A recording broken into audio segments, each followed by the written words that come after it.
नमस्कार viewers, त्रिस्का classes के इस डिजिटल प्लेटफॉर्म पर आपका बहुत बहुत स्वागत है।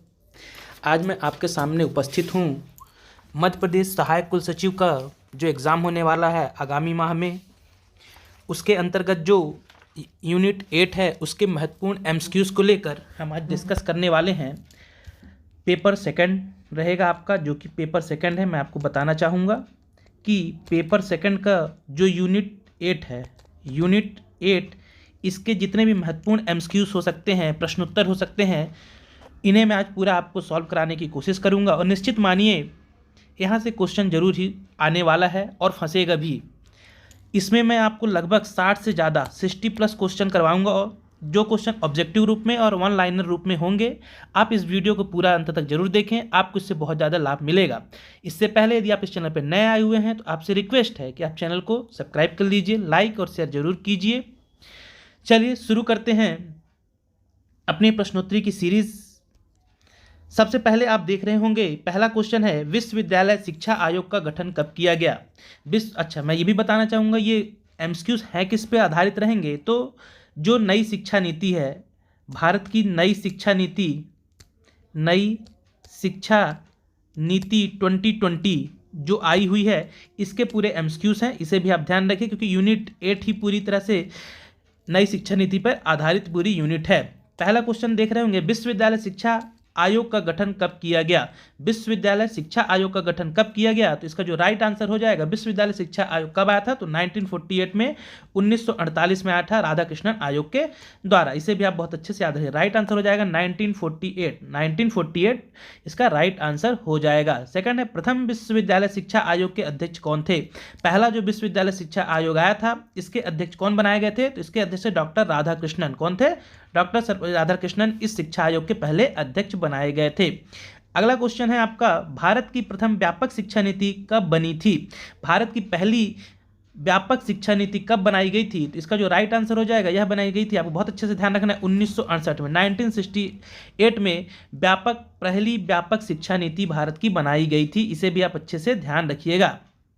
अगला है, भारत की शिक्षा नीति 1968, भारत की शिक्षा नीति 1968 किस आयोग की सिफारिश पर आधारित थी, तो याद रखिएगा यह जो आधारित थी कोठारी आयोग। किस पे, कोठारी आयोग पर आधारित थी। किस पे आधारित थी, तो इसका राइट आंसर हो जाएगा कोठारी आयोग पर यह शिक्षा नीति आधारित थी। अगला क्वेश्चन है, शिक्षा की चुनौती नामक दस्तावेज कब प्रकाशित हुआ था। शिक्षा की चुनौती नामक जो दस्तावेज था यह कब प्रकाशित हुआ था, इसे आप बहुत अच्छे से ध्यान रखिएगा। यह प्रकाशित किया गया था 1985 में, 1985 इसका राइट आंसर हो जाएगा। 1985 में यह प्रकाशित किया गया था शिक्षा की चुनौती नामक दस्तावेज। अगला क्वेश्चन है, 2020 के पूर्व भारत में कौन सी शिक्षा नीति प्रचलित थी। 2000 के पूर्व मतलब 2020 जो शिक्षा नीति आई उससे पहले वर्ष 2020 के पूर्व कौन सी शिक्षा नीति भारत में संचालित थी, तो याद रखिएगा आप ये 1968 की 86 राष्ट्रीय शिक्षा नीति 1986 जो कि इससे पहले तक भारत में संचालित हो रही थी। अगला क्वेश्चन है आपका, भारत की राष्ट्रीय शिक्षा नीति 2020 कब घोषित की गई। बहुत इंपॉर्टेंट, इस डेट को अच्छे से याद रखिएगा। आईएमपी क्वेश्चन, ये क्वेश्चन पूछा जा सकता है, तो इसे आप ध्यान रखिएगा कि भारत की जो यह शिक्षा नीति आई 2020 कब यह लागू की गई, कब प्रकाशित की गई, तो आपको डेट 29 जुलाई 2020, 29 जुलाई 2020 इसका राइट आंसर हो जाएगा। अगला है, राष्ट्रीय शिक्षा नीति 2020 किस समिति की सिफारिश पर या रिपोर्ट पर आधारित। ये भी बहुत इंपॉर्टेंट क्वेश्चन, ये भी आईएमपी क्वेश्चन है, ये भी क्वेश्चन पूछने की पूरी संभावना। तो याद रखना उस समिति का नाम था के कस्तूरी रंगन समिति, इसका राइट आंसर था। ये वैज्ञानिक हैं, अंतरिक्ष वैज्ञानिक थे कस्तूरी रंगन, उनकी समिति पर मतलब ये समिति बनाई गई थी राष्ट्रीय शिक्षा नीति के लिए, उसके अध्यक्ष थे कस्तूरी रंगन। चलिए अगला क्वेश्चन देखते हैं। नेक्स्ट क्वेश्चन है आपका, भारतीय उच्च शिक्षा परिषद का प्रावधान किस शिक्षा नीति में किया गया।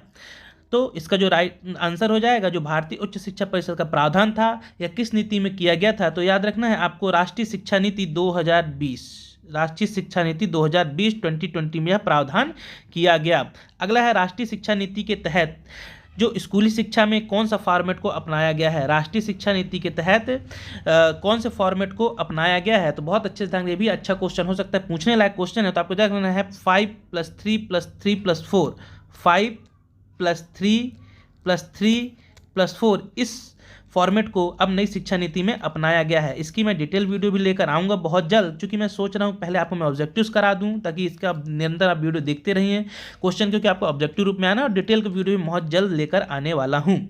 तो इसका सही आंसर था राष्ट्रीय शिक्षा नीति 2020। इसका राइट आंसर हो जाएगा नई शिक्षा नीति का प्रावधान क्या है, तो 5+3+3+4 का प्रावधान अब किया गया है। अगला है national research foundation. National research foundation का प्रावधान किस नीति में किया गया था या किस नीति में है? नेशनल रिसर्च फाउंडेशन का प्रावधान किस नीति में है? तो ये भी याद रखना, ये भी है राष्ट्रीय शिक्षा नीति 2020 में यह प्रावधान किया गया है। अगला है राष्ट्रीय शिक्षा नीति के बारे में कौन सा कथन राष्ट्रीय शिक्षा नीति के प्रावधानों के बारे में संबंध में एक कथन सही है। एक कथन सही है, तो इसका जो सही आंसर हो जाएगा, जो कथन इसमें से सही है तो आप याद रखना वो कथन है कि यह नीति संगीत, खेल, योग को पाठ्यक्रम के रूप में मुख्य भाग बनाती है। यह नीति संगीत को, म्यूजिक आपका स्पोर्ट्स हो गया और योगा को पाठ्यक्रम का मुख्य भाग बनाती है। इस नीति में प्रावधान किया गया है, पहली बात तो। फिर यह नीति क्या है? यह नीति मातृभाषा में प्राथमिक शिक्षा का प्रावधान करती है, ये भी बात इसमें कही गई है। और यह नीति प्राथमिक शिक्षा के लिए अंग्रेजी भाषा की अनिवार्यता को स्वीकार करती है। क्या यह सही है कि नहीं है? तो याद रखिए, जो प्राथमिक शिक्षा है इसके लिए क्या इसमें बात कही गई है? तो यह बात बिल्कुल नहीं कही गई है इस शिक्षा नीति में। तो इसका मात्र 2 ही कथन सही है। और जो चौथा कथन आपको दे रहा है कि यह नीति शिक्षा को व्यावसायिक रूप प्रदान करती है, बिल्कुल नहीं। तो मात्र 1 और 3 इसके सही है। पहला सही है और तीसरा सही है, तो इसका आंसर हो जाएगा सी। 1 और 3 वाले कथन सही हैं। 1 और 3 इसका सही आंसर हो जाएगा। अगला है राष्ट्रीय शिक्षा नीति 2020 के प्रावधानों के संबंध में एक कथन कौन सा गलत है? राष्ट्रीय जो शिक्षा नीति 2020 है उसके जो प्रावधान है प्रमुख, उसमें से कौन सा कथन गलत है? तो इसका जो सही आंसर हो जाएगा, आपको ध्यान रखना है जो गलत कथन है वो कौन सा है। तो आपको बहुत अच्छे से ध्यान रखना है, जो गलत कथन शायद ऑब्जेक्टिव के रूप में दिया गया है। तो इसका जो सही आंसर हो जाएगा, मूल्यपरक आधारभूत तत्व बनाती है, तो सही है। तो इसका देखते हैं ऑप्शन में क्या क्या दिए गए हैं।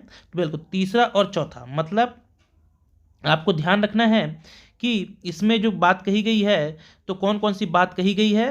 तो इसमें जो बात कही गई है, तो जो कथन गलत है तो कौन कौन से एक में से कौन से एक गलत कथन है। तो आपको ध्यान रखना है, गलत कथन में ये वाला, यह 12वीं कक्षा तक के विषय चुनने की स्वतंत्रता समाप्त करती है, और यह प्राथमिक शिक्षण के लिए हिंदी माध्यम अनिवार्य बनाती है। तो ये तीसरा और चौथा जो है, मतलब इसके जो आंसर हो जाएगा 3rd एवं 4th, ये कथन कौन सा इसके गलत है इस शिक्षा नीति के तहत। तो इसका सही आंसर हो जाएगा तीसरा, और मात्र तीसरा और चौथा। चलिए आगे बढ़ते हैं। किस शिक्षा नीति के तहत यह प्रावधान सर्वप्रथम किया गया? किस शिक्षा नीति के तहत यह प्रावधान किस शिक्षा नीति के तहत सर्वप्रथम सकल घरेलू उत्पादन का 6% भाग शिक्षा पर जीडीपी पे खर्च करने का व्यय करने की सिफारिश की गई थी? तो याद रखिए बहुत इंपॉर्टेंट है। तो ये भी राष्ट्रीय शिक्षा नीति 2020 में यह बात कही गई है कि अब हम अपनी शिक्षा पे कितना 6%, जीडीपी का 6% हम अपनी शिक्षा पर खर्च करेंगे। अगला है राष्ट्रीय शिक्षा नीति 2020 का यह प्रावधान नहीं करती है। राष्ट्रीय शिक्षा नीति जो 2020 है कौन सा प्रावधान नहीं करती है? तो याद रखिए इसका जो सही आंसर हो जाएगा 2030 तक, ये 2030 तक सकल नामांकन अनुपात बढ़ाकर 80% करना, यह प्रावधान राष्ट्रीय शिक्षा नीति में नहीं किया गया है। बाकी शिक्षा पर व्यय बढ़ाकर जीडीपी 6% किया गया है। मानव संसाधन मंत्रालय का नया नाम शिक्षा मंत्रालय करना, ये भी प्रावधान इसमें किया गया है, क्योंकि हम जानते हैं कि जो मानव संसाधन मंत्रालय था, HRD था, उसका नाम शिक्षा मंत्रालय कर दिया गया है ना। तो ये दोनों गलत थे, जबकि तीसरा दोनों सही हैं। तीसरा पॉइंट इसका गलत हो जाएगा। अगला क्वेश्चन है राष्ट्रीय शिक्षा नीति 2020 में दूरस्थ शिक्षा के लिए कौन उत्तरदायी बताया गया है? जो दूरस्थ शिक्षा होगी उसके लिए उत्तरदायी किसे बनाया गया है? तो आपको बहुत अच्छे से ध्यान रखना, उसके लिए उत्तर बनाया गया है ए और बी दोनों को, मतलब ए और बी दोनों को उत्तरदायी बनाया गया। National institute of open learning और स्टेट ओपन स्कूल, इन दोनों को उत्तरदायी इस राष्ट्रीय शिक्षा नीति में बनाया गया है। चलिए अगला क्वेश्चन देखते हैं।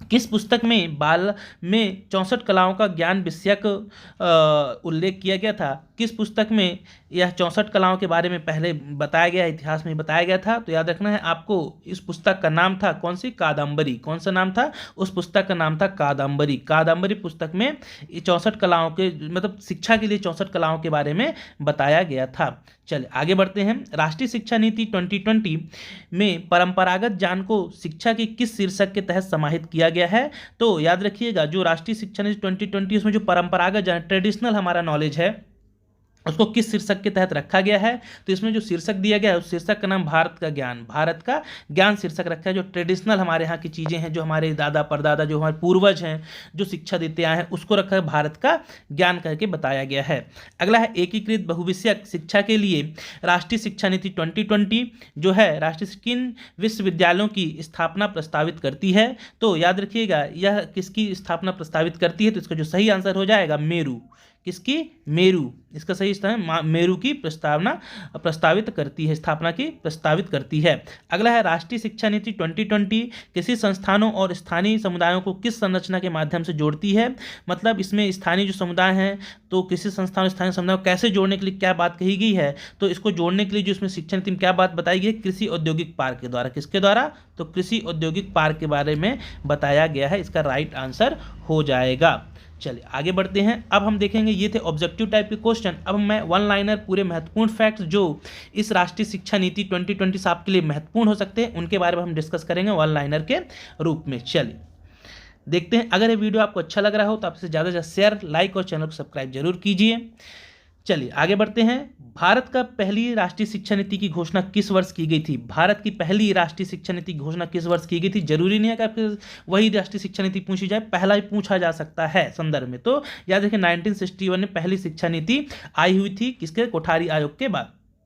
फिर भारत देश में सबसे पहले सन 1968 में पहली शिक्षा नीति शुरू की गई, या किसके द्वारा की गई थी? पीएम थी इंदिरा गांधी। कौन थे? तो इंदिरा गांधी उस समय पीएम थी, उनके द्वारा यह शिक्षा नीति की शुरुआत की गई थी। अगला क्वेश्चन है, भारत में दूसरी शिक्षा नीति की घोषणा किस वर्ष की गई थी? दूसरी जो शिक्षा नीति आई थी 1986 में आई थी। कब आई थी? 1986 में आई थी। और उस समय कौन थे पीएम? तो राजीव गांधी। कौन थे? राजीव गांधी के समय यह आई हुई थी। इसे भी आप अच्छे से ध्यान रखिएगा, राजीव गांधी उस समय हमारे यहाँ के पीएम थे। अगला है, भारत की नई शिक्षा नीति की घोषणा कितने वर्षों बाद की गई है? दूसरी शिक्षा नीति के बाद, है ना? कितने वर्षों के बाद? 34 वर्षों के बाद हमारी नई शिक्षा नीति आई है। 34 वर्षों के बाद। 1986 में थी, हमने देखा अभी 1986 में थे। अब आई कब? 2020 में, 2020 में हमारी नई शिक्षा नीति। कितने वर्षों का अंतर आया? 34 वर्षों का अंतर। एकदम फैक्चुअल सा क्वेश्चन है ये, है ना? पूछा जा सकता है। अगला है, नई शिक्षा नीति को कब लागू हो जाएगी या कब तक लागू कर दी जाएगी? तो यह नई शिक्षा नीति को लागू होने का जो प्रावधान था 21-22 समय रखा गया था। लगभग बहुत से राज्यों ने इसे लागू किया है, बहुत से राज्यों ने अपनाया हुआ है, और कई जगह अभी अपनाना इसे बाकी है। चलिए आगे बढ़ते हैं। नई शिक्षा नीति 2020 का मसौदा या जो समिति बनाई गई थी, कौन सा, इसके अध्यक्ष कौन थे? तो डॉक्टर कृष्णस्वामी कस्तूरीरंगन। मैंने पहले भी डिस्कस किया है। तो कस्तूरीरंगन, डॉक्टर कृष्णस्वामी कस्तूरीरंगन, ये एक वैज्ञानिक, अंतरिक्ष वैज्ञानिक भी रहे हुए हैं। तो इनकी अध्यक्षता में एक समिति बनाई गई थी नई शिक्षा नीति के लिए, उसके ये अध्यक्ष थे। बहुत इंपॉर्टेंट, इस क्वेश्चन को आप लिख लीजिए कहीं पे, ये छपने वाला क्वेश्चन है, बिल्कुल आईएमपी क्वेश्चन है ना? अगला है, नई शिक्षा नीति 2020 किस दिन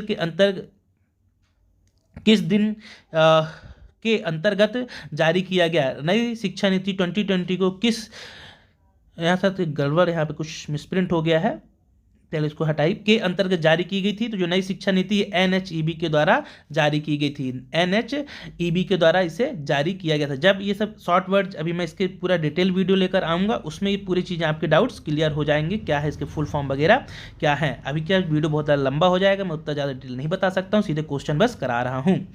चलिए आगे बढ़ते हैं। भारत की नई शिक्षा नीति 2020 को कैबिनेट की मंजूरी कब मिली? तो 29 जुलाई 2020। आपको क्या कब मिली कैबिनेट की मंजूरी? 2020 आएगा, यहाँ पे 2020 आएगा, 2020 को इसे कैबिनेट की मंजूरी मिल गई थी। चल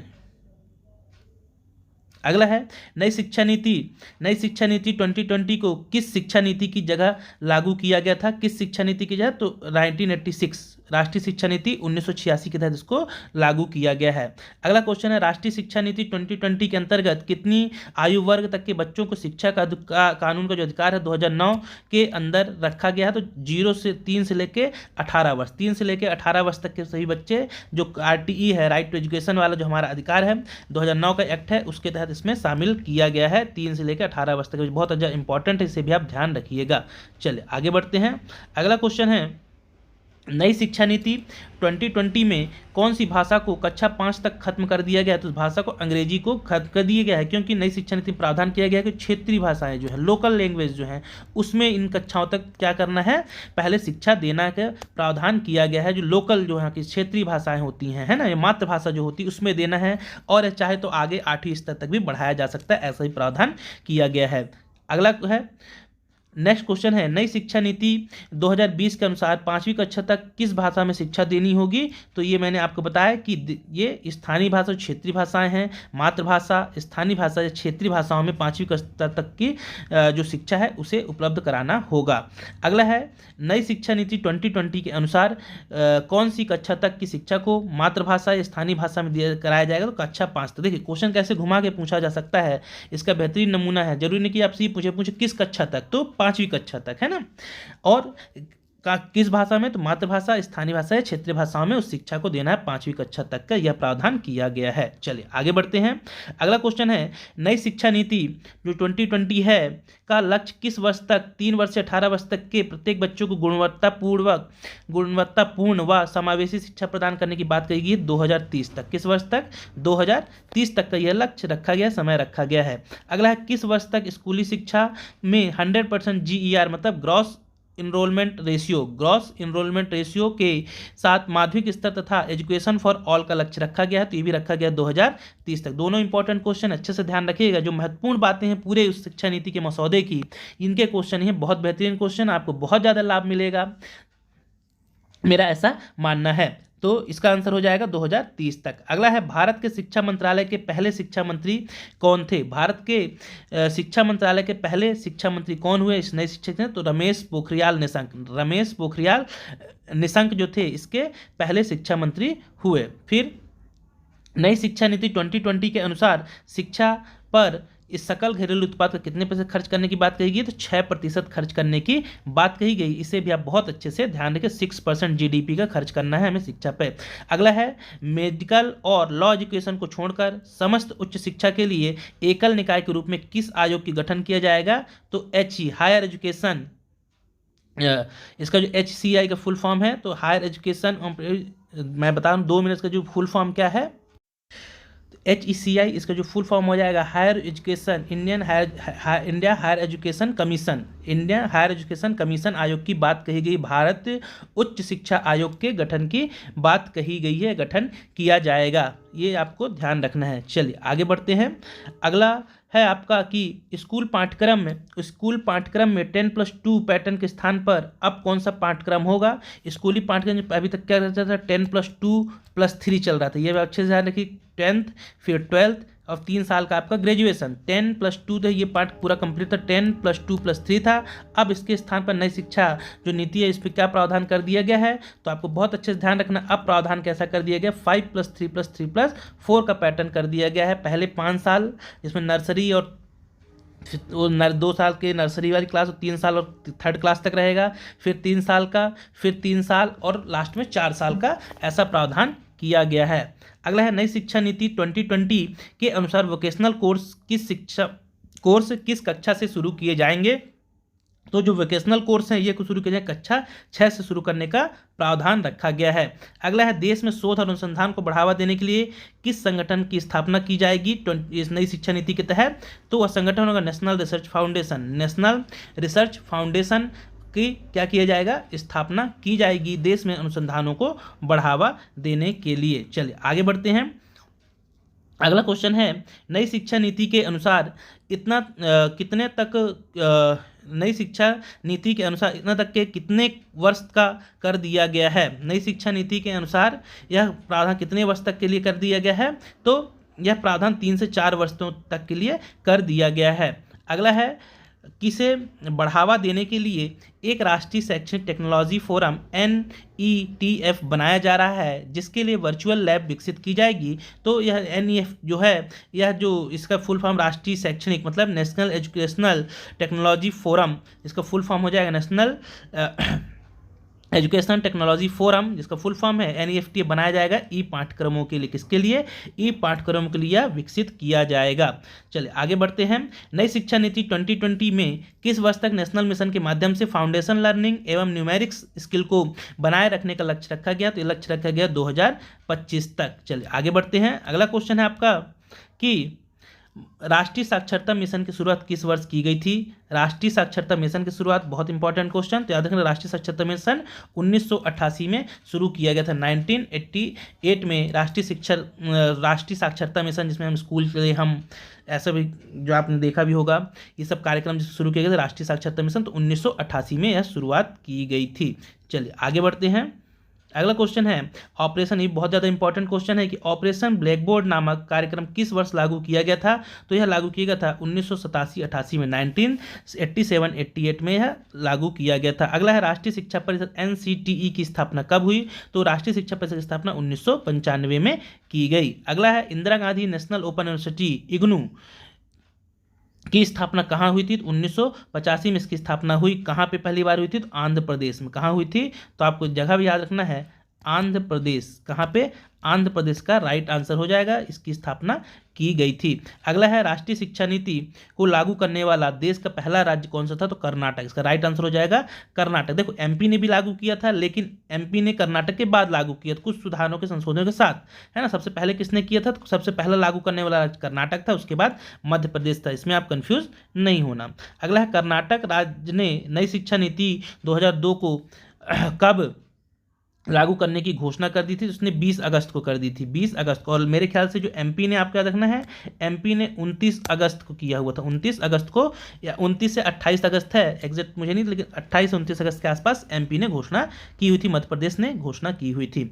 अगला है किस राष्ट्रीय शिक्षा नीति में 1992 में संशोधन किया हुआ था? द्वितीय शिक्षा नीति जो आई थी उसमें 1992 में संशोधन किया गया था। चलिए आगे बढ़ते हैं। अगला क्वेश्चन है नई शिक्षा नीति 2020 के तहत स्कूली शिक्षा को कितने स्तर में बांटा गया है? तो स्कूली शिक्षा को 3 स्तरों में बांटा गया है। मैंने बता दिया आपको 5+3+3+4 का यह प्रावधान जो इसमें किया गया है। तो इसमें जो स्कूली शिक्षा है 3 स्तरों में इसको डिवाइड कर दिया गया है। चले आगे है, नई शिक्षा नीति किसकी अध्यक्षता में तैयार की गई? रिपीट क्वेश्चन, तो के कस्तूरी रंगन के अध्यक्षता में समिति गठित की गई थी। फिर नई शिक्षा नीति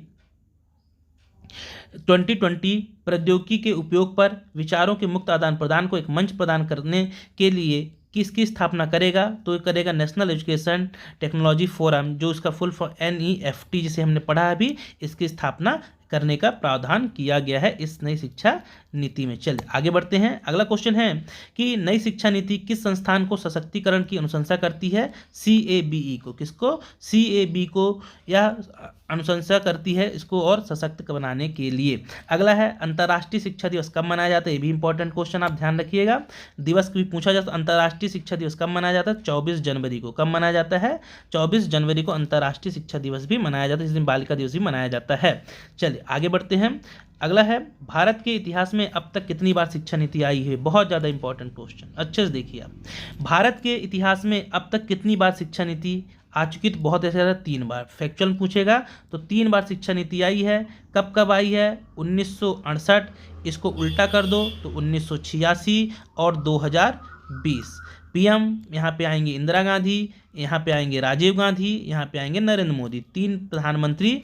और कब कब आई? तो आप इनके राष्ट्रपति भी ध्यान रखिएगा। राष्ट्रपति कौन है इस समय थे? कौन? तो जब ये शिक्षा नीति आई तब हमें रामनाथ कोविंद थे, वर्तमान में द्रौपदी मुर्मू है ना हमारे यहाँ की राष्ट्रपति। चलो 3 बार आई थी, इसका आंसर हो जाएगा 3 बार, 1968 में, 1986 में और 2020 में। अगला है 1986 में जो शिक्षा नीति लागू की गई थी उसमें बदलाव कब किया गया? तो बता दी 1992 से संशोधन किया गया था, 1992 में। मानव संसाधन विकास मंत्रालय का नया नाम क्या रखा गया है? तो शिक्षा मंत्रालय अब कर दिया गया है, शिक्षा मंत्रालय, एजुकेशनल डिपार्टमेंट, मिनिस्ट्री। अगला है 2016 में किसकी अध्यक्षता में नई शिक्षा नीति के विकास के लिए समिति ने अपनी रिपोर्ट प्रस्तुत की थी। तो जो समिति ने 2016 में एक नई शिक्षा नीति के विकास के लिए समिति ने अपनी रिपोर्ट प्रस्तुत की थी, उसका नाम था श्री टी.एस.आर. सुब्रमण्यम। श्री टी.एस.आर. सुब्रमण्यम समिति ने नई शिक्षा नीति के विकास के लिए एक रिपोर्ट प्रस्तुत की थी। अगला है राष्ट्रीय शिक्षा नीति 2020 के अनुसार शिक्षक ग्रेड तक मातृभाषा या क्षेत्रीय भाषा में पाठ्यक्रम पढ़ाने में सक्षम होगा। तो ग्रेड 5 तक। किस ग्रेड तक? तो ग्रेड 5 तक। किस ग्रेड तक शिक्षक पढ़ाने में मतलब मातृभाषा में पढ़ाएगा? तो ग्रेड 5 तक। और लास्ट क्वेश्चन है आज का और अंतिम क्वेश्चन इसका कि किस वर्ष तक शिक्षण के लिए न्यूनतम डिग्री योग्यता 4 वर्षीय एकीकृत बीएड होने जा रही है? तो यह हो जाएगा 2030 तक। राइट आंसर हो जाएगा 2030। तो ये थे आपके पूरी शिक्षा नीति से जुड़े जो बहुत से महत्वपूर्ण क्वेश्चन, और जब मैं इसके डिटेल वीडियो लेकर आऊँगा उसमें भी आपको बहुत सारी जानकारियाँ मिलेंगी। तो अगर यह वीडियो आपको पसंद आया हुआ हो तो इसे ज़्यादा से शेयर कीजिए, चैनल को सब्सक्राइब और लाइक जरूर कीजिए। यदि आप मध्य प्रदेश से किसी भी एग्जाम की तैयारी कर रहे हैं तो निश्चित रूप से यह चैनल आपके लिए बहुत ज़्यादा उपयोगी और लाभदायक हो सकता है। इस चैनल पर बस न कोई मोनेटाइज है न कुछ है, बस मैं आपकी सेवा के भाव से वीडियो बनाकर डालता रहता हूँ। बहुत बहुत धन्यवाद।